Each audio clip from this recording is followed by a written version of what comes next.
For that. Woo woo! Woo! All right, so, I've traveled a lot, and people are like, how do you tell? You go to certain cities, and it can be hard to tell whether you're in a bad neighborhood or a good neighborhood. So here's what I recommend. I've traveled enough. Once you hit the town, start paying attention to gas prices. If the gas prices suddenly drop 10 cents or more a gallon, you're in a nice neighborhood. Prices suddenly go up 10 cents or more a gallon, you're in a bad neighborhood. Don't pull over. Just keep fucking driving until the gas prices stabilize. And it's one of those things I've tried this out. You can do that here in Boise. Eagle has the cheapest gas prices around. Caldwell, you better fucking get a second mortgage if you're going to buy a tank of gas. So, if you think the man isn't trying to keep your motherfucker down, pay attention to that. The rich people don't want to pay more for gas than everybody else. All right, so it's lots of gentlemen, predominantly gentlemen in the audience. I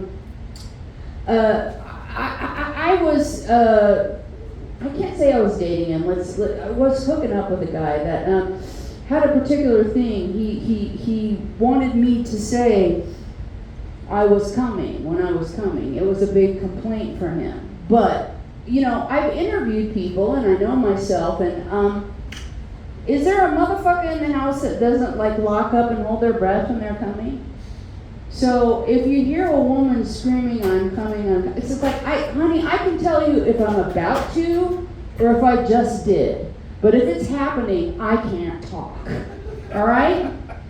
So what that means, if you hear a woman screaming, I'm coming, she's not coming, she's faking, motherfucker. Just a news flash for you, in case you didn't know that. All right, story time. So,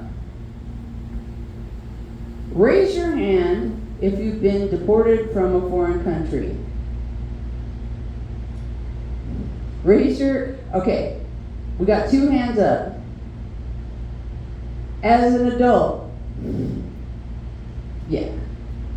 I got deported from Mexico at 9 years old. You ready for this? Here we go. Hold on to your cunts. So, this was part of a custodial kidnapping. I didn't know it at the time. My parents had a really ugly divorce, and my father decided that he wanted to keep me. God only knows why. Picked me up from school, and we started driving to Mexico. He went on a bender. I was sleeping behind the bench seat of the truck because as small as I am now, imagine me at 9. I heard a big crash. My father was a criminal and raised me right. When you hear noises, you don't do shit. I heard lots of shouting, lots of yelling, and then I heard police sirens.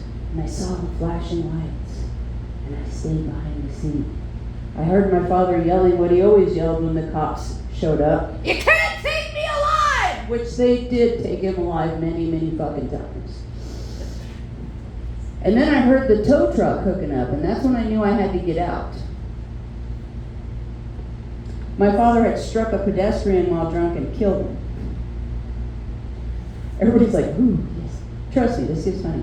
I didn't know that at the time. I just popped out, knew no Spanish whatsoever, knew nothing, but I was very cute. And the police officers got a lady police officer, and she put me in her little car. She had a little car. It was a little Volkswagen Beetle that had been turned into a police car. And we went to the police station, and she gave me a hot cocoa and a powdered donut. And that was the first time that I ever ate a powdered donut. I was like, this is the best fucking night of my life. Because I didn't know what the shit was going on. I'm like being treated like a rock star and getting hot cocoa and delicious powdered donuts. And then I stayed the night with her, and they made arrangements with the American consulate for her to escort me to the border, where I was met by my grandmother and taken back to the United States. I realize it's a technical deportation, but I still claim it. It was years later before I found out that he killed someone. But it was still a great night. Yeah, we're having a great night. Powdered donuts. Come on. It's the best thing in the world. Powdered donuts and hot cocoa when you're a kid. I still bark it up as one of the best date nights of my life. So let's give it up for our next comedian, Kenneth. Step up, brother.